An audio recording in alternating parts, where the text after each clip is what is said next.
We're about to discover the power of the royal treatment from a Saskatchewan entrepreneur whose impact has been felt from Buckingham Palace and beyond. Hillberg and Berk are in more than 30 different countries and headquartered in Regina, Saskatchewan. We say hello and thanks so much for joining us, Rachel Mielke.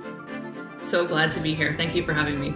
And right away, Rachel, I am just jumping in and well, before I jump in too far, let's just go to Hillberg and Berk. We're talking jewelry that not everyone gets to see, let alone wear, but there had to have been a moment for you when Queen Elizabeth herself, Queen Elizabeth II, owns one of your pieces of jewelry. That's a great story to start with right there. Yeah, honestly, still talking to it to this day, which it's been 7 years since we gave her the first piece of jewelry. Even hearing you say it, it still feels very surreal to me. So it was back in 2012 when I had this very out of the blue call from the Lieutenant Governor of Saskatchewan's office saying, we have a top secret meeting that we want to have with you. Can we come and meet with you next week? And it was very urgent and very secretive. So there was just so much mystery surrounding this first meeting. And so the secretary to the Lieutenant Governor came to my office. She sat down and she said, we have this incredible opportunity that I wanted to talk to you about. The newly appointed Lieutenant Governor of Saskatchewan will have an opportunity to have audience with the Queen sometime next year, and we would like to present a really special Saskatchewan gift, and we'd like to choose Hillberg and Berk to create something. Is that something that you'd be interested in doing? So it was this like really crazy moment where it was kind of like a moment where I knew nothing would ever be the same. And at the same time, I sort of wondered, is this really like happening? Is this real? And so it was from then on that we started designing the first brooch and created it and presented it to Von Solomon Schofield, who then later presented it to the Queen. And then fast forward, the Queen 4 months later ended up wearing it for the first time, and she has been she's gone on to wear it more times than we've been able to keep track of, because sometimes we don't even realize she's worn it and it kind of pops up in a Twitter feed or something and we get tagged. So it's just been this amazing opportunity.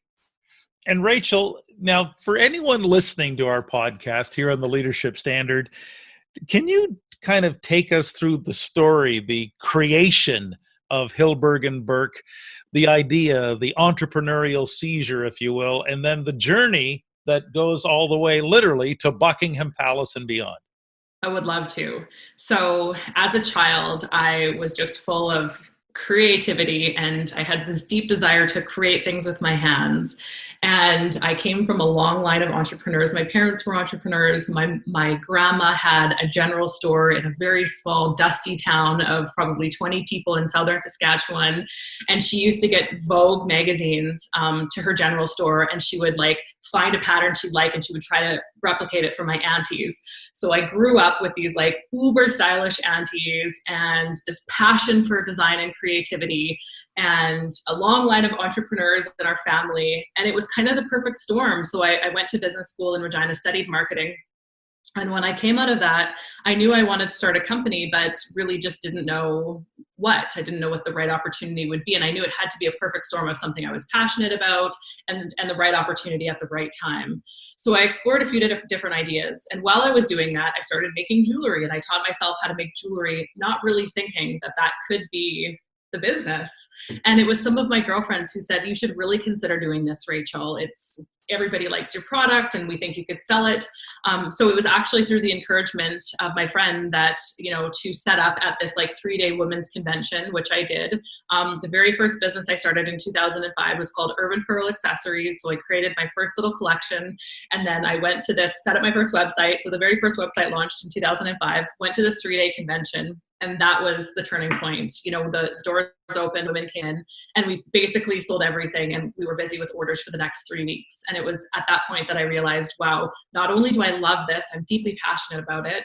There's not a lot of people, at least in my immediate area, doing this. I can create these unique products, source gemstones from around the world, and it's obviously something that's resonating with women. At least in my immediate area. And so there was a desire to take that, to do something with it, and then see how far I could go with it. And that's really how it all started in 2005 with my very first iteration of the business, Urban Pearl Accessories. You know, here on this program, we like to talk about how fresh ideas go full throttle. There's quite a shift, and I think we'd love to hear that story. Just hearing it, is there's this initial burst, there's this enthusiasm, there's this, hey, we got a company, we got something here. People love the product, but at some point, the entrepreneur, the startup, as you know, Rachel, has to turn the initial burst of energy into a self-sustaining company. Tell us a little bit about that journey, if you will, into the world of leadership. Well, that's such a relevant question because what I experienced in that first 3-day weekend was nothing like what it was actually going to be like in the first 3 years of business. You know, what I realized was that once I got outside the geographic area of my city and my province, to scale a business like what eventually became known as Hillberg Berk in 2007, it was really challenging. There was a lot of competition. And so I realized that I would have to rethink the business model that I originally had sort of envisioned for Hillberg Berk many times. And it would have to take on a lot of different iterations. I myself would have to, over the years, take on many different roles in the business. I learned very early on that I'd need to really, I guess the first major choice I had to make as a leader was, do I want to be the creator or do I want to lead the company? And I sort of made peace with very early on that I would have to step away from the day-to-day designing and making of the product in order to be able to scale the business. And over the years and throughout iterations of Hillberg Berk, my role in the company has changed many times, and it has challenged my ability to grow as a leader and to look inwards to continue developing my skills as a leader so that the business can continue to grow. Was there a pivotal moment? I'm thinking in terms of your evolution as a leader. Leaders, I've observed, tend to be made, not born. But what was your evolutionary moment that, you know, when you realized this is it, I'm evolving into something else? I think there's been many, many pivotal moments over the years. I think that as a leader, you take one step, you learn. You can choose to learn from that, from the opportunity. And then if you do, it sort of takes you to a new plateau, and then you have another learning opportunity, and you can continue to do that to build your leadership capabilities. So I would say the very first big challenge I had was making that decision to run the business and not be the creator. And that making that decision gave me peace that as much as I love the creative aspect of the business, that for a period of time, and I was unsure how long that period was going to be, I would have to put on the hat of CEO and actually run the business and learn the mechanics of running and scaling a business, and then empower a team to lead the creative side of the company. And that was a difficult choice because I love the creative aspect of it. That's what definitely still fuels my soul today. But I knew that probably I couldn't find a person to replace me in terms of running the business and truly scaling it and looking for opportunities and having that scrappy startup mentality that I would need to really truly have Hillberg Berk stand apart from the competition. Any discussion of leadership inevitably revolves around, well, who were your influences? Who were your mentors, especially early on? Definitely. So I would say there have been so many benefits of being located in a small community. And I have had the incredible opportunity of having so many amazing men and women who have supported me, encouraged me, mentored me throughout my entrepreneurial journey. But there's one particular story that's very, very special. So after Dragon's Den, I went on 2008 and pitched on Dragon's Den and was successful getting a deal. After I came home, and I was still working out of my home at my kitchen table. But after I came home from that, knowing that I was getting this venture capital investment, I knew that I needed to move into my first commercial space. So I found this beautiful 100-year-old heritage home in the heart of downtown, and I rented the second floor of that building. And then as time progressed and the company grew, we started to take over more of the building, and I got to know really well the people who owned the building. And they also had an import and reselling business, and I got to know them really well, and they became my really business advisors in the basement, is what I referred to them as. And so Chris and Karen were these incredible people in my life when I was just starting, just had taken venture capital. And there were so many things that I didn't know how to do that I would go downstairs and I would just say, can I have 5 minutes of your time? And every single time they pulled out a chair, closed the door, and took as much time as I needed to work through the problem with me. And they were truly one of the first incredible leaders that I witnessed, because they never gave me advice. They always asked me questions, let me come up with the solution on my own, and then always finish the conversation by saying, well, you knew what to do all along, Rachel. It's just now you got to just go and do it. And so when I think about people who have impacted my life the greatest, the two of them are certainly on the top of the list. And in many respects, I would suspect the tables are turned now. Many people must be going to you. What's the best leadership advice you're giving these days? Well, I think there's so many great pieces of leadership advice, but if I think about like where we are at today, it is the need to be truly agile as a leader and find a way to not only create a culture that is agile and flexible, but also finding a way to combine that with a heart-centered approach to leadership at the same time. So, I mean, this is the COVID-19 situation is a perfect example of every single leader, every organization globally is having to figure out a new way to go forward to ensure the long-term success and sustainability of their businesses. And it's causing a lot of uncertainty, not only in our companies, but in our personal lives and our families. And if you can't find a way to be agile in your leadership and also give people the support that they need emotionally throughout this, I think that's kind of the key two elements that need to go together to create successful businesses moving forward. So I would say my advice would be find a way to combine both. And what I'm hearing in your commentary, in your words, and also in your life story, Rachel, is leading me to this question that I ask everyone on the leadership standard. If it gets right down to it, down to the nitty gritty, and Webster's dictionary asked you to define leadership, how would you respond? What is leadership? I think it's a number of elements. You have to truly be somebody that can be a visionary, that can inspire people, that can find a way to harness the best in people, and also be able to like bring people together, you know, in a really powerful and meaningful way to support a vision. So I think that, you know, when you look at the studies of leadership, there's sort of like the different buckets that great leaders fill. And there's not kind of one specific set of leadership characteristics that makes a leader successful. But I think the ability to truly to appreciate people and to bring people along and to create a team that you can really support to empower your vision is the most important part of leadership. I'm just curious, just listening to you again. I know you're a fan of Malcolm Gladwell, and you look at Sarah Blakely from Spanx as a bit of a role model, but how important are authors, role models in the leader's journey? So important, so important. I mean, life as an entrepreneur or as a CEO is so busy that you have to be able to find the time to really carve out how do you get the best tidbits of information or knowledge from the biggest thought leaders in the world.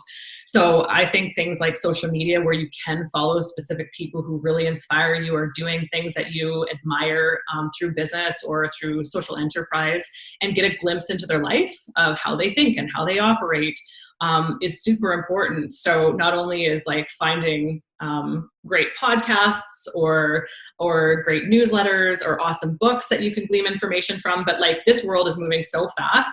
I love social media to be able to really follow and get an insight into people's lives of what their thoughts are real time. You know, and that brings up another interesting question, Rachel. And by the way, I haven't mentioned it yet so far. So for anyone listening, full disclosure, Rachel is a member of a cult. This cult has been around for over 100 years. You're a fan of the Saskatchewan Roughriders, which is very cult-like out in that province, as we all know. But honestly, Rachel, I was watching something on the YouTube about you, the YouTube, and you have some very strong opinions on the role of leaders as it relates to brand. And that's why, as you mentioned, social media, I'd love to hear your thoughts for anyone listening who really wants to get a perspective of someone who's been there, done that. What do you think the role of the leader is as it relates to advancing the brand? Well, I think a leader in today's society, especially for a consumer brand like Hillberg Berk, it's important. People want to know who the leader is of the company. And it gives you a competitive advantage if you have visibility as a leader. And I think there's this amazing opportunity that we have to show who we are, to let people into our lives, into our world, and to allow them to make the choice of, do they want to support our product, our brand, what we're doing, what we believe in, by getting to know us. So I think that it's particularly important for us at Hillberg Berk that I do have some visibility as a leader, because it allows us to have sort of like a greater reach into people's lives of like, okay, what is Hillberg Berk all about? Well, it was started by this person, and she has these sets of beliefs, and those beliefs are now entrenched in how we run the business. I think that it goes to build a deeper relationship with your customers, ultimately, if you're willing to sort of open up and show the world who you are and what you stand for and what you believe in. I'm always curious to ask this question, Rachel. Besides Queen Elizabeth, Her Majesty, is there another client story, a customer story that's just like touched your heart in a very personal way? Oh my gosh, there's a lot. And quite honestly, we receive them weekly. We do something at Hillberg Berk called Sharing Your Sparkle, where we empower our frontline staff to gift our product if someone needs it in their life, in their community, and every store has a budget to do this. And we receive stories back of people who have received Sparkle from us at some of the darkest times in their life and what it has meant to them. And those stories are the most powerful for me. And those stories are what keep me going through some of the challenging times that we're going through right now. Because even though it's just a product to people, it is so much more than that. And I think that Hillberg Berk has found a way to become so much more than just a product to people. It is emotional. And they've looked to our company to provide something that they can gift someone in their life that truly means something a lot more than just an item of jewelry.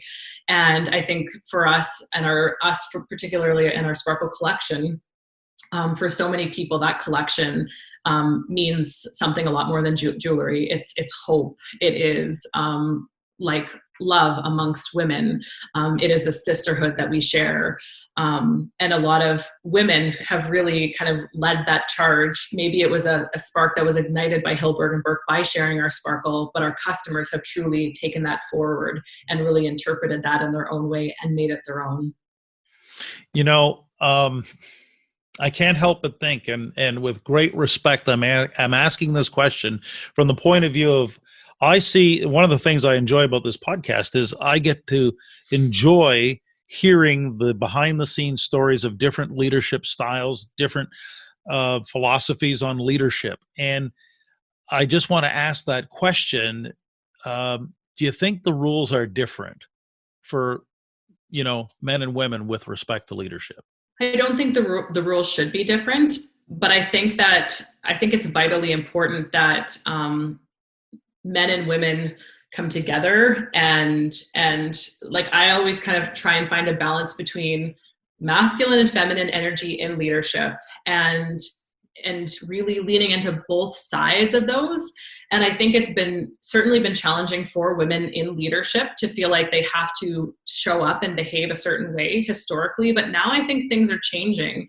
And I think there's this like beautiful example of all of the female leaders globally who are doing an incredible job of leading the world through a global pandemic, but doing so with compassion and with, deep integrity and focus and saying the tough things that need to be said, but also doing it with a lot of compassion for the people and ensuring that we do put people as a priority in everything that's going on. So I think that the rules shouldn't be different. I think that more women need to feel comfortable just showing up as their authentic self. And the same goes for men too, that it's okay to we don't have to necessarily go by the rules of business that have always been around, that, emotion needs to be sheltered in the workplace, and that it's okay for both men and women to be human, and especially leaders to show that human side and to ensure that our staff feel safe to also show up and be themselves in the workplace. I can't help but think we had a guest earlier on that talked about the need for psychological safety. How do you provide that?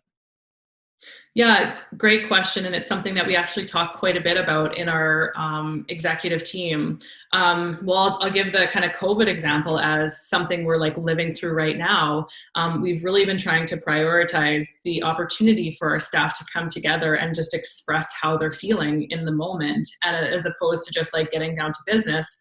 We're carving out time, we're carving out entire meetings to allow people to show up, be vulnerable, express their feelings, and create space and hold space for those people to do that completely judgment-free. And we've really received great feedback that, it doesn't make it any easier for people, but it allows people to know that they're at least being cared for in a way that maybe they wouldn't normally be cared for in a corporate environment. Who are your role models right now, Rachel? When you look at other leaders, men, women, who do you turn to and you look at, I kind of like that person's style or that approach? Yeah. So as I mentioned before, I really admire people who take a more free-spirited approach to running business. When I started Hillberg Berk, I sort of like made this like pact with myself that I would never be so stressed out that it would cause me to like lose sleep at night. Now that hasn't always been the case. Of course, there's been many challenges along the way, and I've had many sleepless nights, but I guess I try and keep things all in perspective. So I like to follow leaders who have a lighthearted approach to business. And Sarah Blakely to me is like a perfect example of that. She's somebody who, and also Kendra Scott, another person who's in the jewelry industry in the US. Both of those women, it's not that they don't take their businesses seriously, but they try and have fun with it. They ensure that they prioritize people along the way, and they, try and balance the human side of business with the profits, and the, ensuring that you also prioritize philanthropy, and that there's something more that you're doing with your company than just creating a single bottom line. I can't help but wonder about, I can just imagine the juggling act that goes on in your household, in your business. How do you, manage, Rachel, the great balancing act between work and home and all the people who want your time and attention, and then carving out time for yourself? I think people listening would be fascinated to hear how you do it.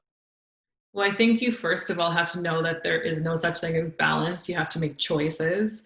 And sometimes those choices are challenging, to know that you're going to have a period of time where maybe you have to prioritize the business or spending time with your children. But then again, those choices are really important. I think that in order to have a happy, healthy life, you then need to make the choice to then prioritize other things that ensure that you do stay happy and healthy and motivated in your business. So, I mean, for sure, I am where I am because I have a very supportive husband who has decided to take a step back and stay home and take care of our family and be with our children, and is really supporting me to focus on our business, especially through this challenging time.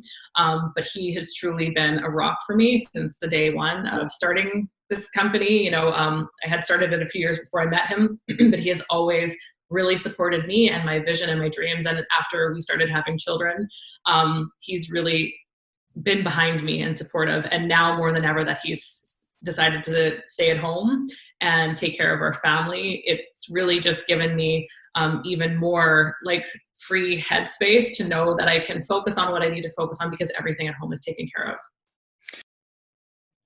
So it makes me curious right now, Rachel, listening to all this, what makes you curious right now? So there's so many things that I am very curious about right now. I'm really curious about how COVID-19 is going to impact the world, about how it's going to impact consumer spending habits, about how retail is going to evolve. I'm really curious about the race to develop a vaccine and what that's going to look like. I think so many things are going to change, and I really think that it's going to be positive, exciting changes for the world. I think we're going to go through a period of time where there's uncertainty and we're all like kind of grieving the loss of the way that we used to live. But on the other side, I'm really optimistic that it's going to change a lot of things for the better. And so right now, I'm very curious about what that all looks like. And we're going to get even more up close and personal. Rachel, what are the books that you are reading right now? Well, interesting that you ask. In January, I was diagnosed with cancer. And so I was gifted several books around cancer. Now, fortunately, my diagnosis was very early and I've come through that and I'm now cancer-free. But I'm continuing to read those books because they offer a really interesting perspective on how to adapt a positive mindset and be resilient, have resilience through really riveting periods in your life, like going through cancer. And I think that it's also very pertinent to the mindset that you need to have as a leader going through challenges like what we're going through right now. So I am reading, I think it's the 50 Essential Things to Do When You Find Out You Have Cancer, and something called Radical Remission. And Rachel, I can't help but think the instant jarring paradigm shift. I mean, thank goodness you're on the road to recovery, but that it had to have set you back. Absolutely. I mean, it was definitely one of the most shocking things that I've had to go through in my life. And it sort of like instantly realigned my priorities and how I think about everything. And I feel really thankful for the lessons I've had throughout this journey and the realizations of priorities and how I want to maybe change some things in my life going forward. I'm very thankful for the medical team who helped me throughout all of this and just the care that I had in Saskatchewan, which was so wonderful. And I think now that I'm on the other side of this, I just have a very fresh perspective of my life and my company. And I can't wait to utilize this perspective to create a better life for myself and for my family. You know how you got that call from the Lieutenant Governor's office? Picture you're getting a call from Hollywood or Netflix, and they want to make your biopic. Who's going to play the starring role in your life story if you had a choice? That's a hard question. I have no idea. Someone I really like is Rachel McAdams. Maybe her. Same Rachel. Perfect. And I have to ask as well, on a scale of 1 to 10, how weird are you? I wish I was weirder. And actually, I'm turning 40 this year, and I am going to lean into my weirdness more in my 40s. And I think that's the beautiful thing about like a fresh decade is that you just start caring less about what people think about you and leaning into your true authentic self. And I feel like I've been on this journey for a couple of years of just like finding out who I am, loving myself, accepting myself fully. And so I would say like, I'm going to put it on my vision board for this year that I'm going to just lean into my weirdness. I'm married to this incredible person who just fully embraces his weirdness. And that's one of the biggest things I admire about him is he really just like does things his own way. And I think that that's one area that I'd like to stretch. So I'm going to give myself on a scale of 1 to 10, probably only a 5, but I'm going to say I'm going to work on that. Still on the subject of weird, what room in your house resonates with you the most?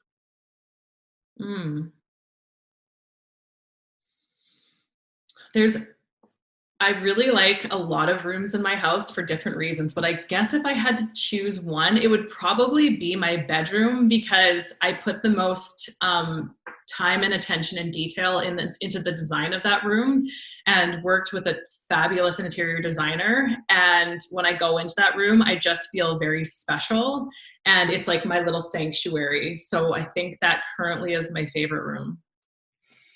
We are going to take a moment here on the leadership standard. One of the things we always do towards the end of the program is introduce our listening audience and you, Rachel, to the Lipton Pivo survey.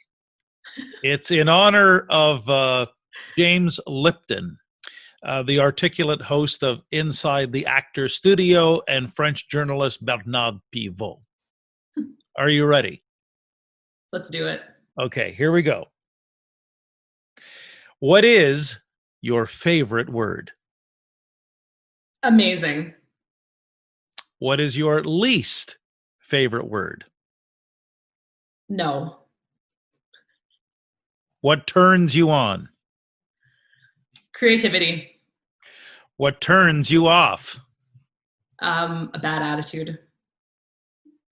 What sound or noise do you love? Oh, my children's laughter. What sound or noise do you hate?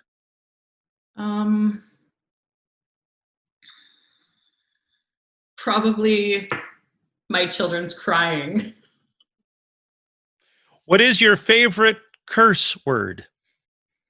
Oh, can I really say that? My mom might watch this. So basically, Rachel, from time to time, drops the F-bomb. Is that what I'm hearing? From time to time, if the occasion calls for it. Okay. What profession other than your own would you like to attempt? Okay, so this is sort of like wild and unexpected, but when I gave birth to my children, I just, like, it is such an incredible experience that I've always really admired my best friend who's a labor and delivery nurse, and have always thought that if I lived another life, it would be amazing to be a doula or an OBGYN or somebody just who helps support women through this milestone time in their life. Under no circumstances, what profession would you never like to do?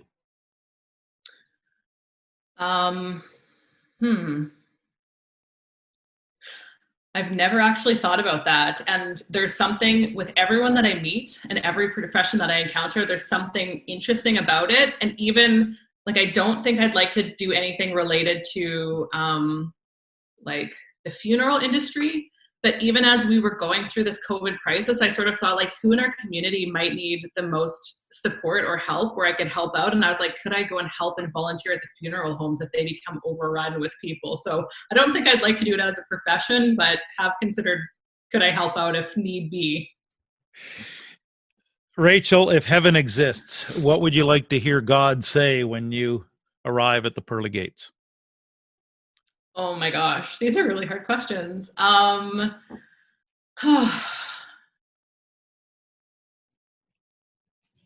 guess probably that the work that I've done on earth was positive, that it made positive changes in people's lives, and yeah, that maybe an acknowledgement of the work that's been done on earth and the things that have been done here. What is your personal creed or motto? In other words, Rachel, are there 4 or 5 words that you absolutely live by? Yeah, we have really strong values at Hillberg Berk. Be brave, love life, one team, never settle. And those were developed because that's truly how I live my life. I know everyone who's been listening to this has really enjoyed getting to know you better on a more intimate basis here, which is what I just so enjoy about the podcast and sharing this time with you. Is there something you can share in terms of on that subject of advice in the spirit of leadership? What's the best advice you ever heard and the best advice you could ever give? You know, if I think about my entrepreneurial journey and why I believe I'm here today, I truly believe that it's not because I had all the answers. I knew exactly how to set this business up or scale it. It's because I was willing to step back and say, what am I good at? But maybe where do I need support?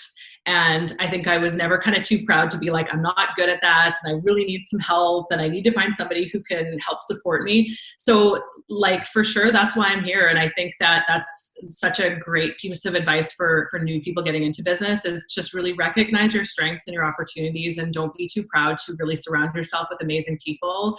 I always try and hire people that are way smarter than I am, so that it can continue to drive the business and drive the success and growth of the business, and that, you know, as the leader, you're not the bottleneck. So yeah, I guess if I could wrap that up, it's, look for people who are smarter than you. Don't be intimidated by them, but surround yourself with them. Rachel, I've heard so many great things about you. You exceeded everything I heard. It's been a delight. Thank you so much for joining us. My great pleasure. Thank you. We really appreciate Rachel Mielke joining us here for the Leadership Standard. And if you want to know more about Tech Canada and its world-class programs, check out the website, www.tech-canada.com. Well, what was it that Rachel spoke of that made you stop and think about your own leadership journey? For me, my biggest takeaway was this spirit, this idea of take the business seriously, but maybe not so much yourself, and that there's always something you can do to share a little sparkle with your customers and your team. But what was your big takeaway from Rachel's thoughts? Feel free to share them with me personally. It's Gair at gairmaxwell.com, Gair at gairmaxwell.com. And by all means, if you enjoyed Rachel Mielke here on the Leadership Standard, share with others in your own online social networks. As always, like, subscribe, and share so that everyone gets the benefit from some of the leadership nuggets that folks like Rachel are sharing. And who knows, that might be the thing. That just might be the day that we inspire someone else to grab hold of the clutch, kick it up a gear, go full throttle in the new frontier. On behalf of everyone, the great technical crew with Alexander, Catronell, everyone at the Leadership Standard from Tech Canada, thanks so much for listening.